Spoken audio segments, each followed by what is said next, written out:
Hi folks, Canadian Prepper here. So today we're going to talk about the just-in-time delivery system and why it is so important right now to be ahead of the curve and not to rely on government agencies in times of broadband crisis. Let's get to it.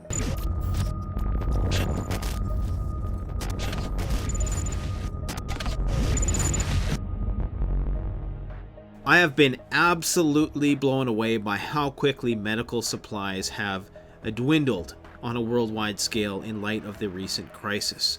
It's amazing to me that even in the absence of a real widespread panic, because what we're seeing in North America and places not immediately impacted by this crisis isn't panic buying, but you have about 5% of the population who is trying to get ahead of the curve because they see what potentially may be coming down the road, and they're trying to get these supplies while they can. Now, of course, the government is also trying to stock up at the same time.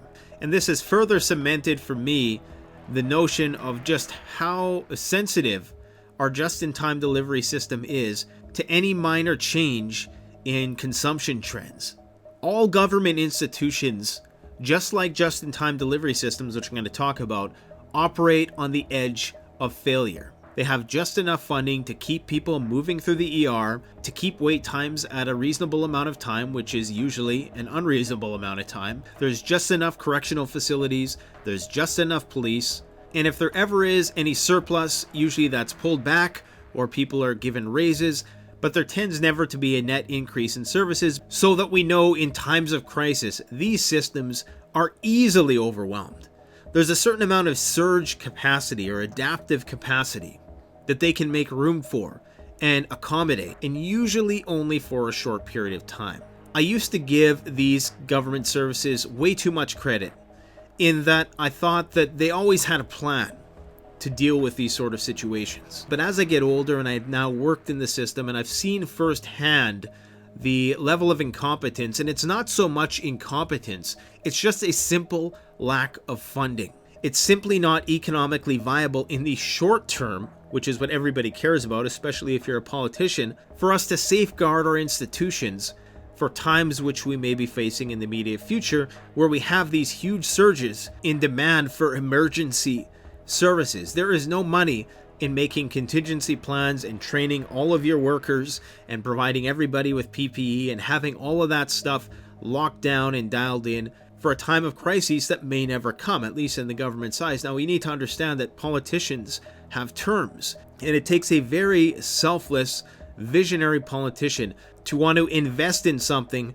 which isn't going to come to fruition till after they're out of office, and they're not going to get credit for it. So for these reasons, as preppers, obviously we realize that the system is wholly inadequate at dealing with a small crisis, never mind a major national crisis. At least not dealing with it in a way which is going to be efficient and expedient. Now, consider the just-in-time delivery system. There's only enough food in your city right now for everyone to get maybe a week or two worth of groceries, and they can't all do it at once, because if everybody went grocery shopping in your city tomorrow, even if it was only for their usual 1 or 2 weeks worth of groceries, the city would be out of food before lunchtime. Most of these stores have 72 hours worth of supplies. Every 72 hours, the majority of the supplies are cycled out.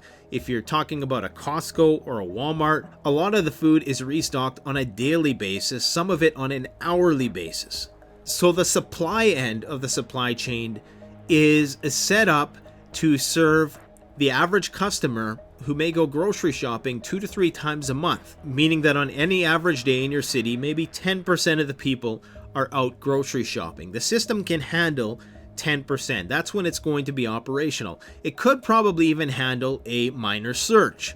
We see this during certain holidays where certain things, go out of stock because everybody's going for them. So we know that the system can even handle everybody wanting to just shop for a modest amount of food at once. Well, imagine everybody doing a supply run for 3 months worth of food, 6 months worth of food. What is that going to look like? Well, I'll tell you what it's going to look like. It's going to be chaos, number one. And what's going to end up happening is that 10% of the people are going to get all of the supplies.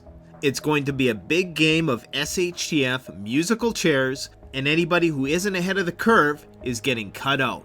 This is why the government absolutely never wants to create a panic, because it totally destabilizes the system economically and leads to a very unequal distribution of readily available resources.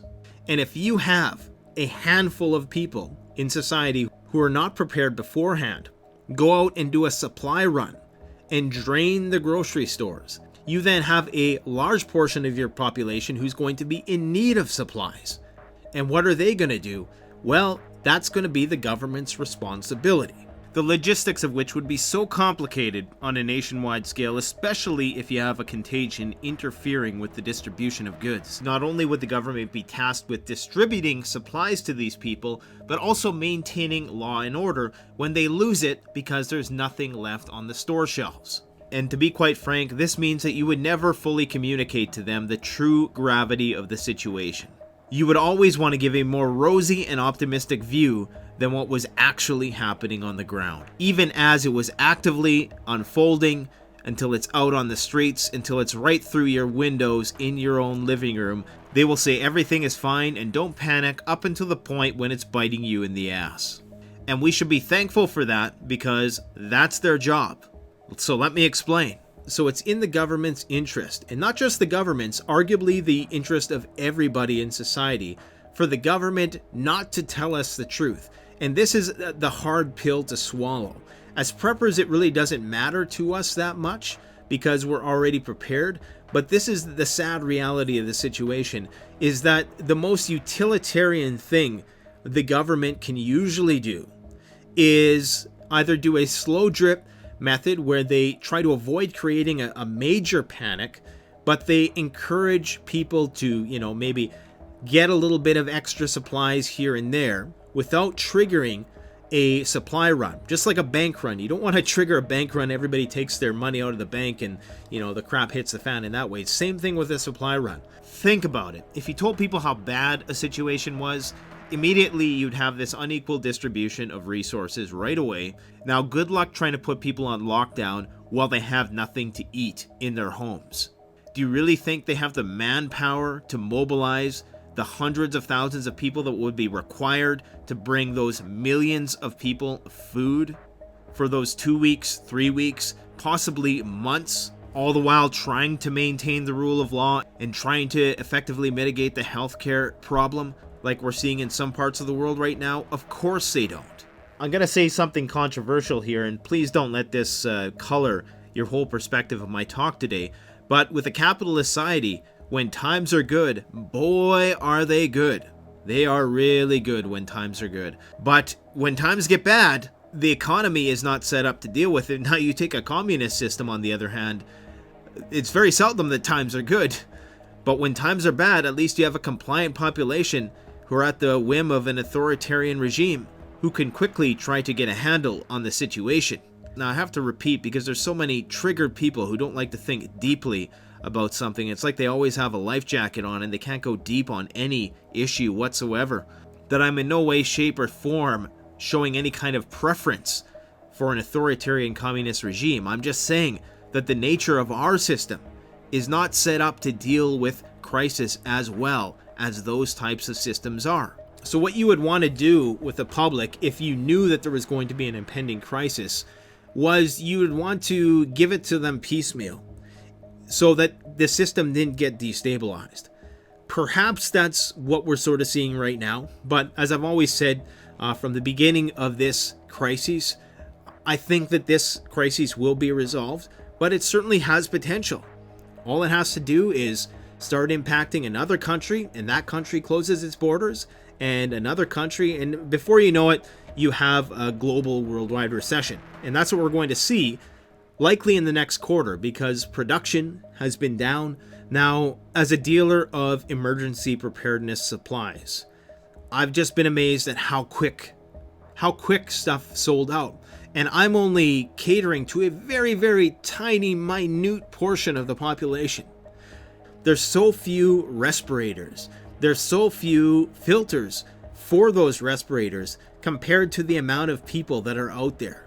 I'm guessing that there isn't enough personal protective equipment in existence to protect even a small portion of the population. Now that's speculation, but I base that on the fact that you look at the supply and demand right now.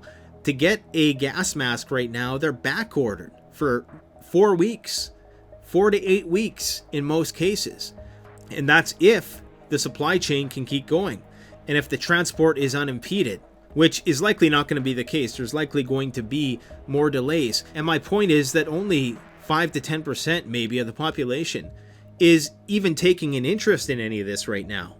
If the news were to come on tomorrow and say that there's clusters popping up here, there, everywhere in your neck of the woods, watch how fast the panic spreads.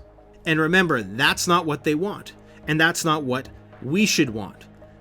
If you're a parent of a child and you knew that there was going to be an asteroid that hit the Earth, or let's take a more realistic situation. Let's say that you knew your home was going to be foreclosed on. Would likely not want to spoil that child's experience for the remainder of the time that they had there. You wouldn't tell them until you had to tell them, because what's the point in creating all the anxiety in the child and not letting them lead a normal life until the inevitable happens anyways? They might as well lead a normal life. From the government's perspective, they probably see it as, well, as long as Joe Blow gets his 1 to 2 weeks worth of food, then at least we're going to be able to ease into the crisis. But if you have a supply run and you have the unequal distribution, because you know there's going to be a bull run on the grocery stores and the supply stores, and only the bulls that get in first, that get in ahead of the curve, they're going to go and buy up all the stuff. Everybody else is going to be left without supplies. So it's in the government's interest then to try to keep the supplies that people have access to as equal as possible up to the very last minute, when they basically can't hide the fact that we are in shit hit the fan anymore. So it's not the government's fault that we are inept as a society at dealing with these major crisis scenarios. It's simply not economically viable no matter how you slice it.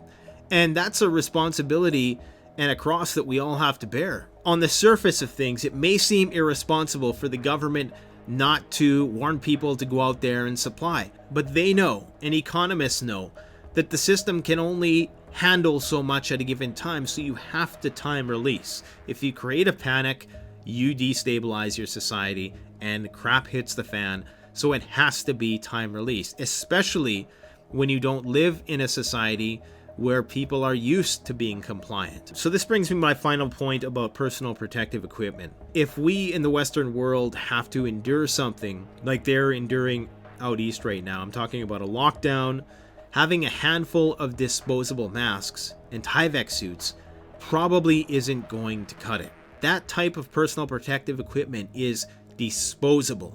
And from what I'm hearing in some news reports, a big part of the problem why this contagion keeps spreading is because people are reusing their personal protective equipment.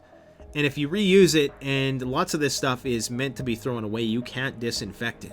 So one of the best things you can do in one of those situations is get personal protective equipment that is reusable. You get your pool shock, your $20 jug of pool shock.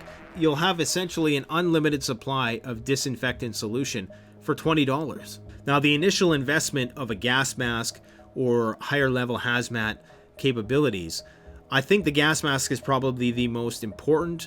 The hazmat suit definitely serves a role, but first and foremost is your respiratory protection. So a lot of these wide visual field respirators, the full face respirators, are expensive, but the thing is they're going to last a long time, and you could reuse those every single day. And the great thing with those is that they're chemical, biological, radiological, and nuclear protection, not just for the protection of bacterial infections or viruses.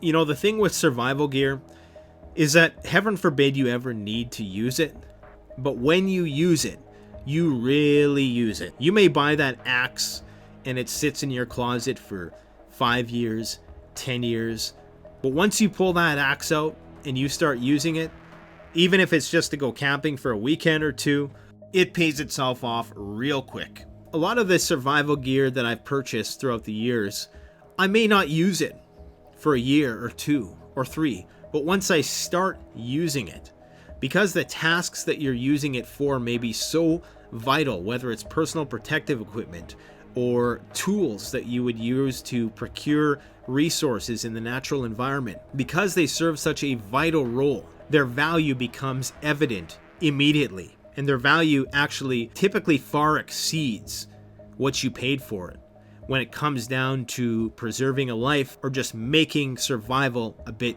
easier. And the nature of most survival gear is that it's built very tough, although nowadays there's a lot of crap that you can be sold which isn't going to last a long time.